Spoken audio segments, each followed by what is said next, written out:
So voltage has been an industry staple for 17 years. I don't know if anybody realized just how long voltage has been around. We've It makes sense because Yeah. we were in the market when we started. Yeah, so we've had a number of floor plans. We've had some really good winners in the 4225, the 4271, some floor plans that have just done really well in the marketplace.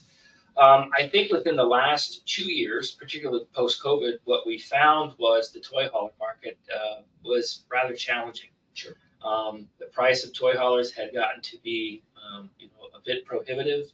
There were a lot of high-priced haulers, not just from the Dutchman perspective, but from industry-wide. Across the board. So what we did is we reached out. Tex, I think you and I had a couple of conversations about the dollar space, what was selling, what wasn't selling, what was the price point. We talked with some of the national dealers that have 100 plus locations, guys that have 20 locations. And so what we took from the collective is where do we really feel toy haulers are going to be, not just overall, but for a market of affordability.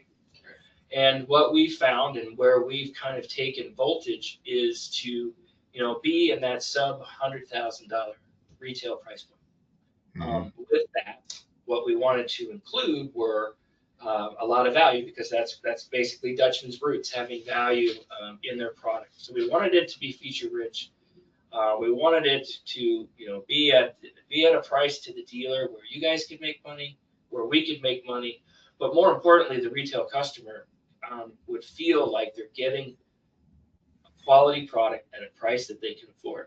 Right. Because not only are you buying the hauler, you got to have the truck to pull it, and then you got to have the toys. So that could be quite. You got to have the money to go do all these. It could be an expensive hobby, and so we really felt like that was going to be, our purpose moving forward, is where we need to be.